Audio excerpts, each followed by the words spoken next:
1, 2, 3, 4, 5. Tá tirando. 3, 2, 1.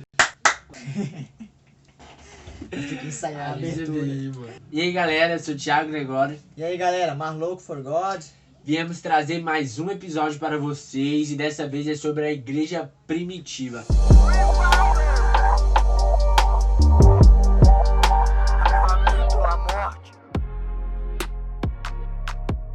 No episódio piloto a gente trouxe para vocês um pouquinho sobre avivamento e suas definições, o que é de fato avivamento e o que não é avivamento.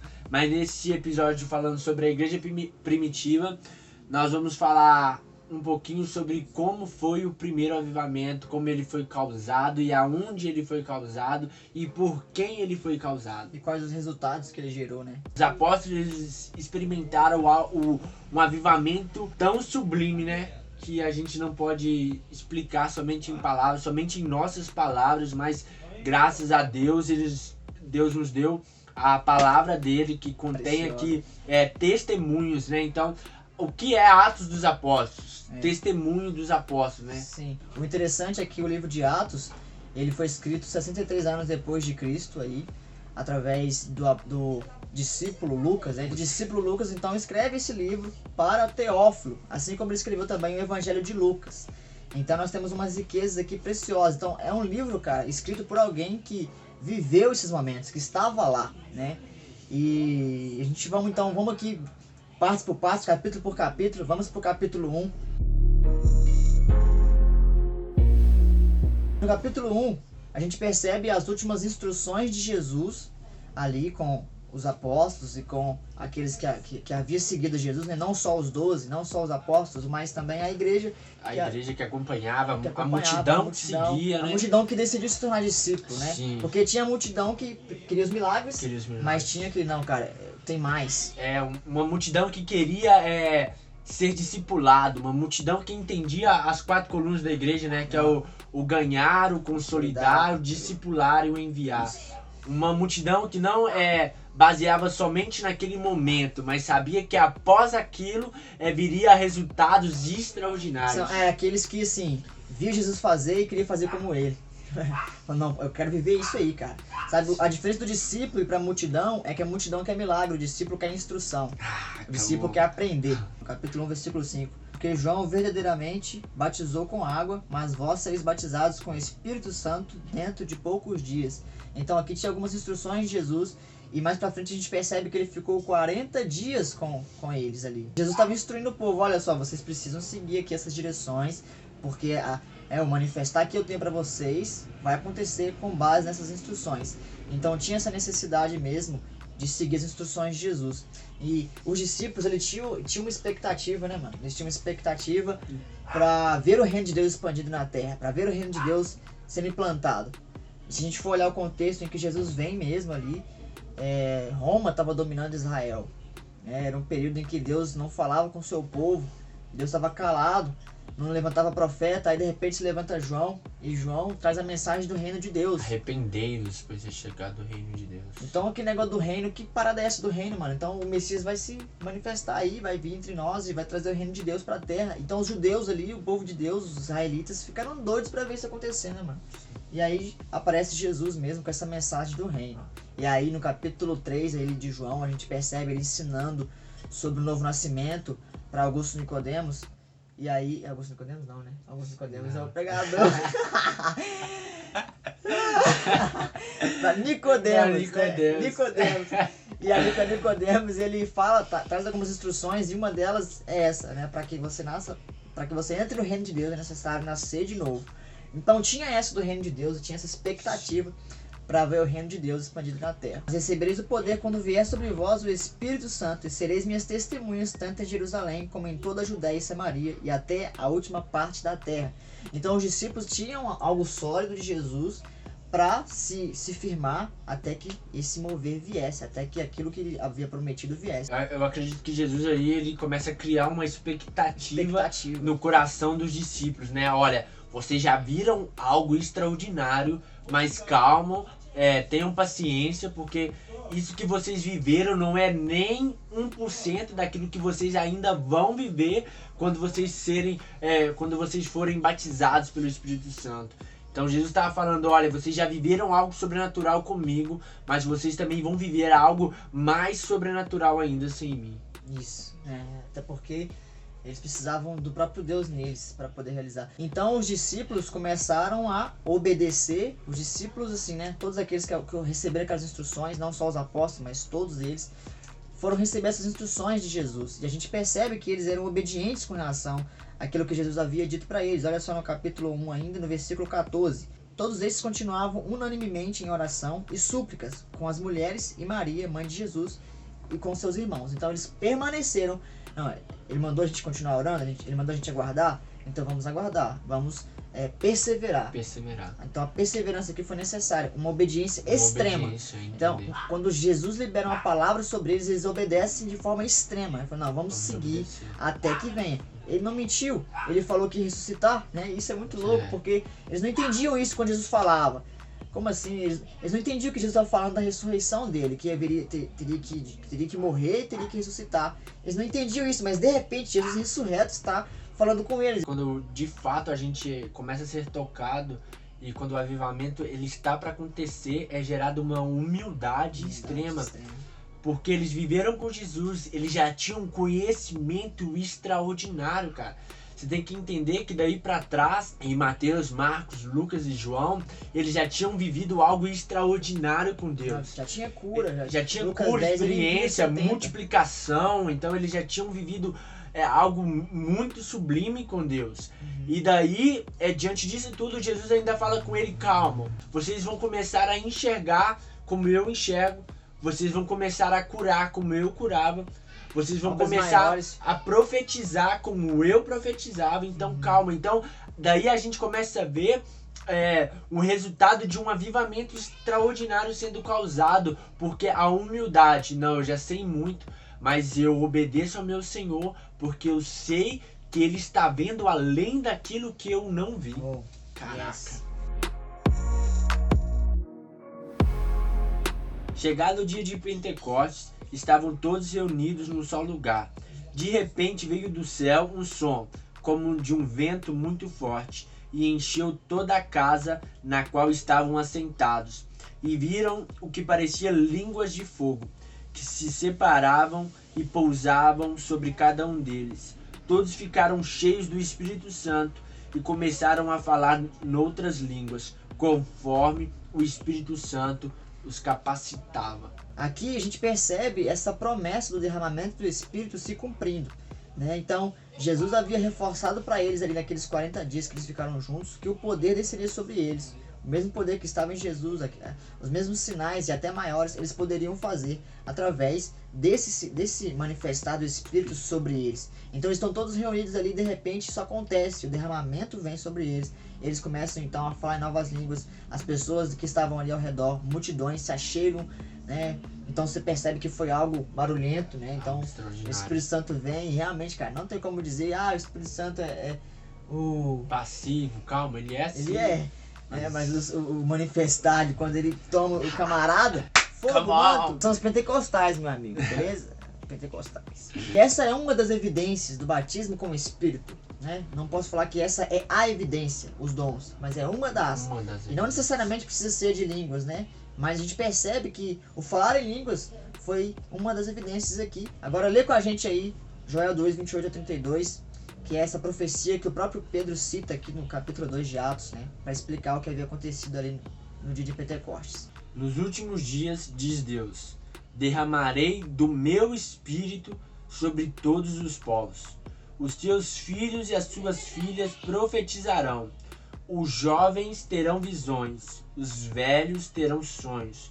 Sobre os meus servos e as minhas servas derramarei do meu espírito naqueles dias. Mostrarei maravilhas em cima no céu e sinais embaixo na terra, sangue, fogo e nuvens de fumaça. O sol se tornará em trevas e a lua em sangue, antes que venha o grande e glorioso dia do Senhor. E todo aquele que invocar o nome do Senhor será salvo. Meu amigo, que Profecia. texto, né?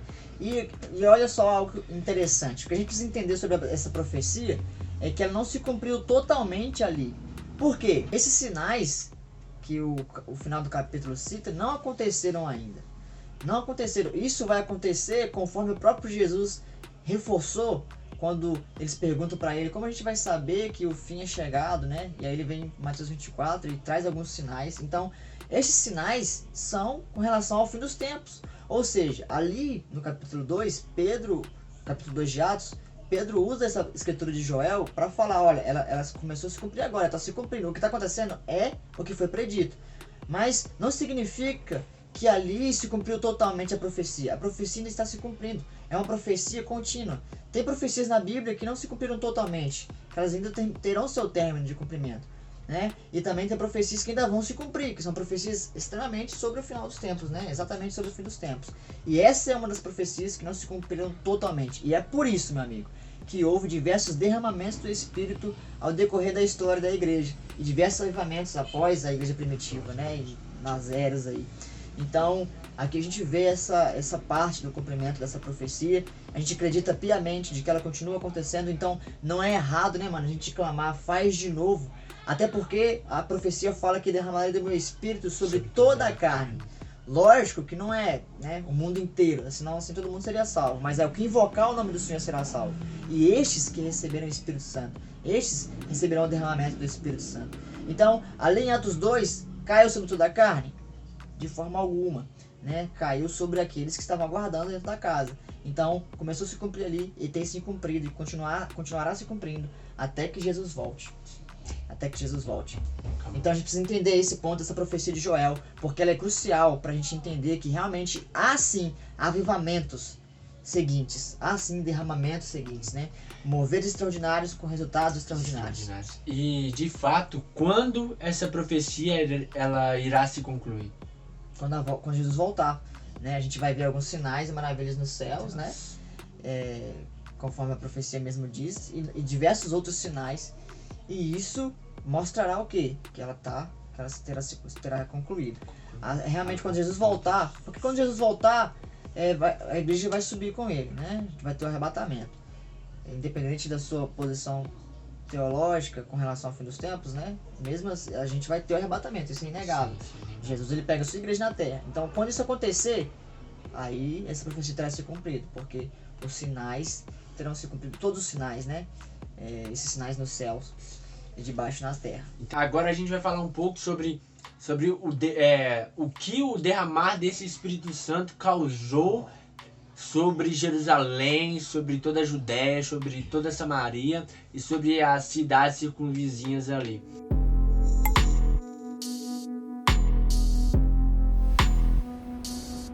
Após ser tocados, os apóstolos eles não começam a pensar sobre eles. Eu acho que eles não começam a falar assim, caraca, mano, eu recebi uma dose dobrada do Espírito Santo. Mano, acho que João ele não virou e falou assim, não, eu sou mais íntimo, então eu fui mais tocado. Acabou isso, meu filho. Eu acho que não foi gerado isso, eu acho que foi gerado uma humildade tão grande. E aí a gente vê o cumprimento da palavra, como Deus ele é fiel à sua palavra, porque o primeiro a abrir a boca é Pedro. E é sobre aquele que tem uma profecia. Pedro, tu és pedra, Pedrão, né? e sobre ti eu edificarei a minha igreja. Então Pedro ele é o primeiro a começar a discipular. Caraca. Ora, quando eles ouviram isto, compungiram-se em seu coração e disseram a Pedro e aos demais apóstolos: homens e irmãos, o que faremos? Olha só a diferença, ele já começa a chamar eles homens e irmãos. Poxa, tinha algo neles que fez, sabe, o povo perceber isso, cara. Tem algo diferente em vocês, então homens e irmãos, o que a gente faz? Aqui a palavra compungiu, né? Ou seja, um quebrantamento, algo no coração deles, algo foi gerado ali por causa daquela pregação de Pedro, cara. Antes, uma pregação vazia, agora uma pregação cheia do poder de Deus, uma pregação que gera quebrantamento, uma pregação na dependência do Espírito. Gerou isso, esse resultado. Então disse-lhes Pedro: arrependei-vos e seja batizado cada um de vós no nome de Jesus Cristo para a remissão dos pecados e recebereis o dom do Espírito Santo. Porque a promessa é para vós e para vossos filhos, e para todos que estão longe, todos quantos o Senhor nosso Deus chamar. E com muitas outras palavras ele testificava e os exortava, dizendo: salvai-vos dessa geração perversa.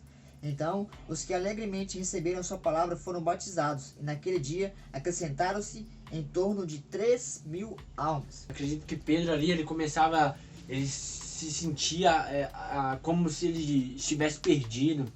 Ele sentia a dor do perdido, ele sentia a necessidade de ser salvo. Yes. Porque eu acredito que no mesmo momento em que Pedro ele estava pregando para aquelas pessoas que não conheciam Jesus, ele estava lembrando de quando ele não conhecia Jesus e ele precisava ser salvo.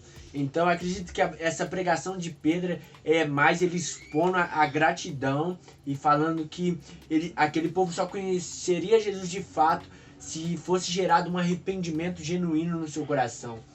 Porque a gente vê Pedro vivendo com Jesus, a gente vê Pedro passando por momentos extraordinários com Jesus, mas a gente não vê no coração de Pedro um arrependimento. E depois que é gerado um arrependimento no coração de Pedro, aí Pedro começa a viver os seus melhores dias com Jesus. Yes. Então, acredito que Pedro começa a falar: galera, arrependei-vos, sabe? Arrependei-vos porque é chegado o reino de Deus. Chegou pra mim, eu me arrependi, chegou pra mim, pode chegar sobre vocês. Como ele mesmo fala, a promessa é sobre vocês e vossos filhos, e quanto mais o Senhor quiser chamar, cara.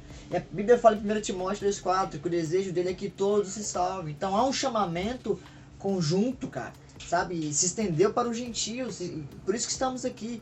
Então essa promessa também é sobre nós, cara, é sobre nós, né? É sobre todos. E aí que a gente percebe diversas conversões, não só aí, essa foi a primeira, mas a gente vê, por exemplo, no versículo 47, né, que o Senhor acrescentava à igreja aqueles que haviam sido salvos. O próprio Deus acrescentava à igreja. As conversões eram constantemente. A gente vê no capítulo 4, no versículo 4, que 5.000 almas também se convertem. Então, sabe, cara, ali o próprio Espírito Santo estava agindo, o próprio Espírito Santo, através daqueles que haviam recebido esse poder, estava resgatando aquelas almas perdidas.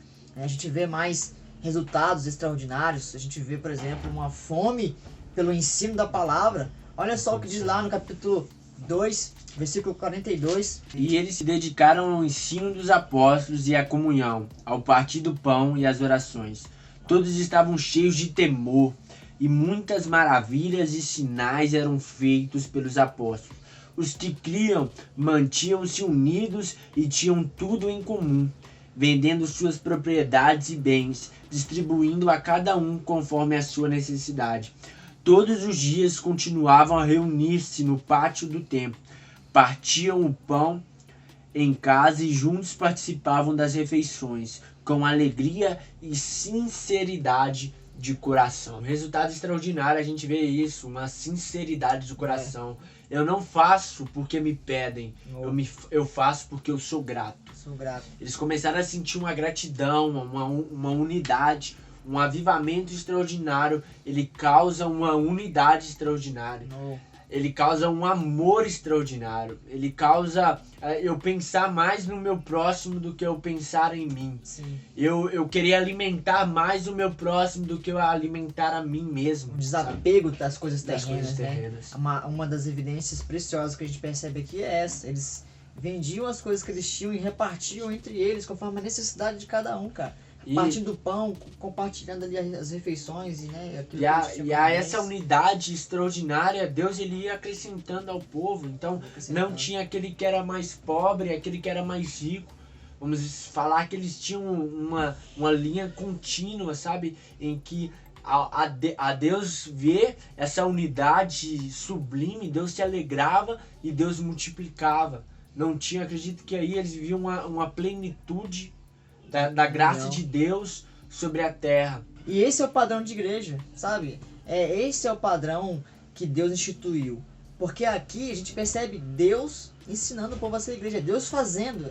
Olha, a igreja é assim que deve ser vivido. Então, tudo aquilo que está longe desse padrão está medíocre, está mediano.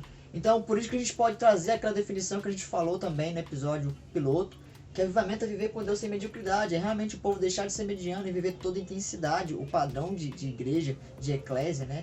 Assembleia solene, é realmente voltar ao padrão, a expectativa de Deus. Qual que é a expectativa de Deus? Aqui está essa expectativa, porque é o próprio Deus fazendo, é o próprio Deus honrando Jesus pelo sacrifício. O Espírito Santo veio e falou: ei Jesus, você cumpriu o seu plano, seu propósito, agora eu vou honrar você. Então ele veio e fez algo, cara. E aqui está o que ele fez. A igreja de Atos, a igreja primitiva. É algo poderoso, a gente precisa aprender com eles. Então a gente vê diversos resultados aqui, e entre eles sinais e maravilhas, como a sombra de Pedro curando. A gente vê mais sinais, né? A gente vê o paralítico sendo curado. E este aqui é um dos sinais e maravilhas, né? Que começou a acompanhar. Este foi um deles. Mas, sabe, quando o Espírito Santo ele tá entre o povo, quando o poder de Deus está entre o povo, cara, sinais e maravilhas acontecem. Esse é o verdadeiro evangelho. É um evangelho de poder, não só de palavras, né? Conforme diz 1 Tessalonicenses, capítulo 1, versículo 5. Esse avivamento sendo derramado na vida dos apóstolos e sendo distribuído sobre todas as cidades. Então, no livro de Atos todos, a gente começa a ver pessoas sendo chamadas para o evangelho, pessoas se rendendo ao evangelho de Cristo, pessoas sendo tocadas de uma forma simples pelo poder de Deus, sabe? Pedro chegando e falando: cara, eu não tenho ouro nem prata, mas tudo que tenho eu te dou. Pedro chegando e falando, Pedro amando, sabe? Pedro, alguém que era duro, alguém que arrancava a orelha, agora Pedro é aquele que estava colocando a orelha de volta. Pedro é aquele que estava restituindo membros do corpo, sabe? Então Pedro que estava amando. Então aí a gente pode ver uma evidência do derramamento do Espírito Santo, porque os apóstolos começaram a viver uma metanoia, uma transformação de dentro para fora. Os apóstolos simplesmente beberam do Espírito e foram transformados de dentro para fora, porque começaram a mudar as suas atitudes, os seus modos de falar, os seus modos de andar, começaram a ser como Jesus, porque aquelas pessoas andavam na rua e viam Jesus estampado no rosto de Pedro, no rosto de João, no rosto de todos os apóstolos. E Atos todos a gente vê pessoas sendo chamadas para o evangelho, pessoas sendo discipuladas. E essa também é uma das evidências, esse foi também um dos resultados, que foi um despertamento missionário. Ah, tudo bem, mas vocês já estão falando que Pedro pregou ali, mas não foi só Pedro, cara. A gente percebe todos os apóstolos pregavam o evangelho. Aqui fala que os apóstolos realizavam sinais e maravilhas, né? Evidencia muito Pedro aí e tudo mais, porque Pedro era ali, acredito eu, que liderava, né? Enfim, aí a verdade assim, né? Liderava entre aspas, porque o Espírito Santo era o líder ali, meu irmão. Com certeza. O Espírito Santo que liderava a parada. No avivamento, Deus é o líder. Todo mundo é levado ao constrangimento. Mas a gente percebe esse mover extraordinário com relação a diversos pontos dentro da igreja. A gente percebe um evangelho sendo pregado não só intelecto, mas um evangelho também de poder, um evangelho que tem sinais e maravilhas. A gente percebe uma unidade na igreja, um despertamento para ganhar mais almas, como o Thiago falou. A gente percebe conversões, e essas conversões sendo discipuladas para poder serem enviadas, conforme Paulo. Paulo ficou um tempo com os apóstolos, depois ele é enviado, meu irmão. E Paulo, cara, que escreveu a maior parte do Novo Testamento, teve um despertamento missionário, uma necessidade foi colocada entre eles, um entendimento, né? Então eles vão e começam a pregar. Tem o martírio de Estevão, o martírio de Tiago. Então o sangue dos mártires começaram a ser derramado. Uma entrega total ao evangelho, cara. Total. Então é isso aí. Quando o Espírito Santo ele é derramado, é causado um quebrantamento, é causado um resultado extraordinário. O avivamento ele não vai atingir só a sua vida, cara. O avivamento ele vai atingir a sua cidade através da sua obediência. Qual que é o seu posicionamento daqui pra frente, sabendo que o derramamento para mover exatamente como aconteceu na igreja primitiva ainda está disponível? Se Deus quer fazer, olha só, se Deus quer fazer exatamente como aconteceu lá, porque esse é um padrão levantado por Deus, estabelecido por Deus. Se Deus quer fazer, se a profecia está se cumprindo, por que a gente não está vivendo? A gente está fazendo essa série justamente para que você seja alguém que clama por isso. Alguém que, assim como eles se posicionaram no cenáculo orando, você também seja um desses. Que permanece, cara. Permanece e clama até que ele venha, até que Deus faça algo. Para que a gente saia da mediocridade e volte ao padrão original do que realmente significa ser igreja. Então é isso aí, galera, mais um vídeo, Jesus te abençoe. Então virá mais vídeos falando sobre mais avivamentos, sobre mais resultados extraordinários. Então fique ligado aí, porque Deus tem muita coisa para derramar sobre sua vida. Yes, my friend, Jesus lives, bro. Tá bom? Então, deixa seu like aí, compartilha esse vídeo e fique atento, cara. E não deixe de orar e não deixe de buscar para avivamento. Tamo junto. Olha, se você não segue a gente ainda no Instagram, corre aí, tá na descrição do vídeo. Página no Facebook, Revival Betim, e também o Instagram, @revival_betim. Quando sair um episódio novo a gente avisa por lá. A gente faz muitas lives também por lá, pregações rápidas. Se você não conhece o Instagram, segue a gente aí, cara, porque tem coisa boa de Deus. Fogo.